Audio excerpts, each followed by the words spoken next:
Welcome to my channel success tips. আমি কোহেলি। আমি তোমাদের আজকে করাবো ক্লাস 11। ক্লাস 11 এর আমি যে টপিকটা শুরু করেছিলাম স্থিতিস্থাপকতা। স্থিতিস্থাপকতা নিয়ে বেশ কয়েকটা ভিডিও আমি অলরেডি দিয়েছি। আয়গত স্থিতিস্থাপকতা শেষ দিন শেষ করেছিলাম।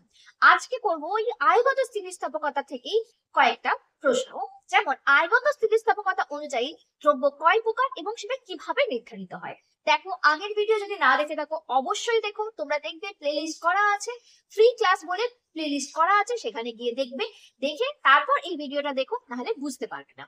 বা এই ভিডিওটা দেখে নিয়েও সেটা দেখতে পারো। আমি চেষ্টা করব আগেরটা কিছু কন্টিনিউ করে এটা বুঝতে, যাতে আগেরটা না দেখে এটা বুঝতে পারো। আমার পড়ানো যদি ভালো লাগে, আমার কাছে যদি অনলাইন বা অফলাইন ক্লাস করতে চাও, অবশ্যই কন্ট্যাক্ট করতে পারো। কন্ট্যাক্ট ডিটেইলস ডেসক্রিপশন বক্সে দিয়ে রাখো। চলো দেখতে থাকো। আমরা এখানে একটা ফর্মুলা দেখেছিলাম।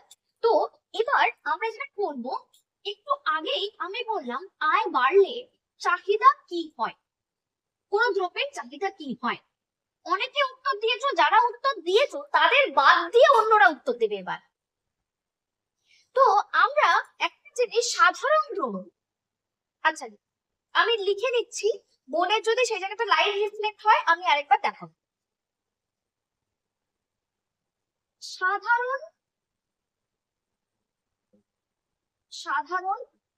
দ্রব্য, সাধারণ দ্রব্যের ক্ষেত্রে কি হচ্ছিল, ইনকাম বাড়ছিল বলে কিউডি বাড়ছে।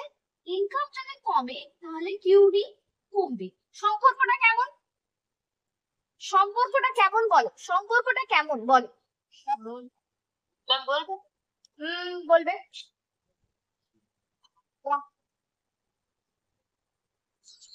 চলো আমরা কি লিখছি, সাধারণ দ্রব্যের ক্ষেত্রে কি হচ্ছে, ইনকাম বাড়ছে, এম মানে আয় আর কিউডি মানে হচ্ছে চাহিদা। ইনকাম বাড়ছে, এটা কি নরমাল গ্রুপ, নরমাল গ্রুপ। এবার নিকৃষ্ট নিকৃষ্ট দ্রব্য বা ইনফেরিয়ার গুড,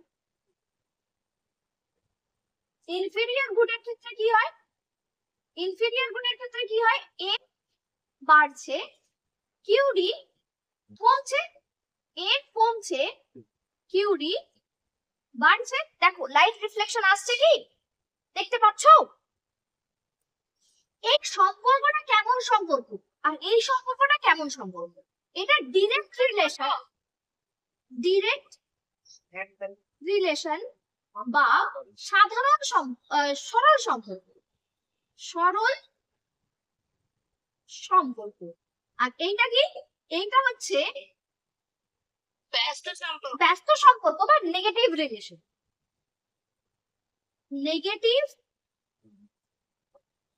রিলেশন বা ব্যস্ত সম্পর্ক,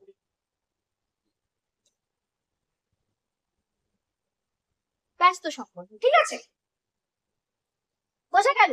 তো সাধারণ দ্রব্যের ক্ষেত্রে পজিটিভ হওয়ার জন্য, এই সম্পর্কটি পজিটিভ হওয়ার জন্য ইডি কি আসবে, পজিটিভ।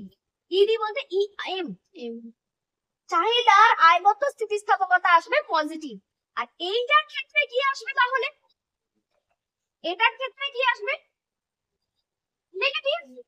সম্পর্কটা আয়গত স্থিতিস্থাপকতাও আসবে নেগেটিভ। বোঝা গেছে?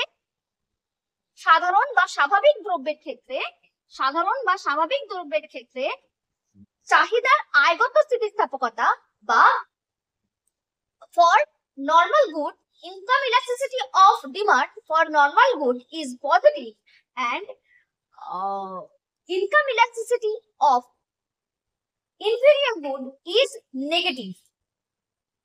এবার এখানে আরো দুটো দ্রব্য হয়, আমরা দুটো দ্রব্য বললাম, একটা দ্রব্য সাধারণ দ্রব্য, একটা দ্রব্য নিকৃষ্ট দ্রব্য। ঠিক আছে, এখানে আরো দুটো দ্রব্যের কথা আমরা উল্লেখ করব। সেটা হচ্ছে যদি কোন সময় ইলাস্টিসিটি কি হয়, ইলাস্টিসিটি ইএম মানে আয়গত স্থিতিস্থাপকতা বা ইনকাম ইলাস্টিসিটি অফ ডিমান্ড একের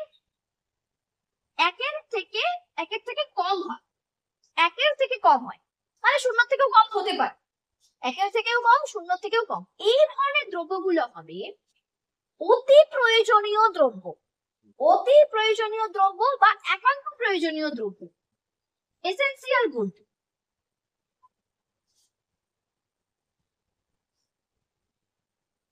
এই এই এটা পড়াতে গেলেই আমার প্রসেনজিৎ চট্টোপাধ্যায়ের একটা ডায়লগ মনে পড়ে যায়। সিনেমাটা ছিল কি জানো, 22শে শ্রাবণ। যে মেয়েরা বুঝলো না, কি কি বুঝলো না, ওই যে বিরিয়ানি আর ডাল ভাতের পার্থক্য। বিরিয়ানিটা হচ্ছে লাক্সারি আর ডাল ভাতটা হচ্ছে নেসেসারি। অ্যাকচুয়ালি যেটা আমরা কম দাম, মানে ইনকাম ব্যাপারটা বোঝো, যে এখানে একের থেকে কম বা শূন্যর থেকে কম তো নেগেটিভেই চলে যাচ্ছে। ইনকাম বাড়লে আমরা কম কম কিনছি, ইনকাম বাড়ছে মানে আমি কম কম কিনছি, কিন্তু সেটা আমার প্রয়োজনীয়, মানে প্রয়োজনের বেশি আর কিনি না, যতটুকু প্রয়োজন ততটুকু কিনি। এবার ভেবে দেখো, প্রয়োজনীয় দ্রব্য মোটা চাল, আলু, এইগুলো আমাদেরকে খেতেই হবে। সুগার হলেও লোকে আলু খায়, হ্যাঁ। আরে পেট তো ভরাতে হবে রে বাবা, পরে মাছ মাংস খাওয়া যাবে। তো একান্ত প্রয়োজনীয় দ্রব্য হচ্ছে একের থেকে কম, সেটা শূন্য থেকেও কম হতে পারে, নিকৃষ্ট দ্রব্যও হতে পারে। আর একটা হচ্ছে 4 নম্বর। 4 নম্বরে আমরা দেখবো সাধারণ দ্রব্য, স্পেলিংটা ভুল লিখেছিলাম। আচ্ছা, ইএম, এবার ইএম হচ্ছে একের বেশি, ইএম হচ্ছে একের বেশি, অবশ্যই সেটা সাধারণ দ্রব্য। সাধারণ দ্রব্যের পরেও হবে বিলাসবহুল দ্রব্য, লাক্সারি গুডস। মানে ইনকাম বেড়েছে বলে আমি বেশি বেশি করে কিনছি, মানে অনেক বেশি কিনছি, মানে ইনকাম বেড়েছে সেটাও কিনছি, সেইগুলোও কিনছি। আমরা কোন ধরনের জিনিস বেশি কিনবো? ইনকাম বেড়েছে তার থেকেও বেশি কিনছি, লোককে দেখাতে হবে না লাক্সারি গুড। তো সেটা হচ্ছে ইলাস্টিসিটি, ইনকাম ইলাস্টিসিটি হবে একের থেকে বেশি বিলাসবহুল দ্রব্য। তো আমরা এখানে 4 ধরনের দ্রব্য দেখলাম, যেটা কিনা ইনকামের উপর ডিপেন্ড করে। আর একটা দেখবো ইনকামের উপর ডিপেন্ড করে না, বিশেষ দ্রব্য।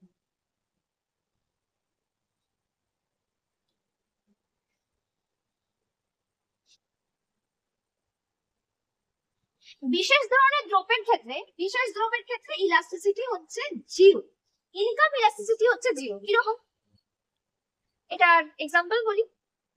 পিন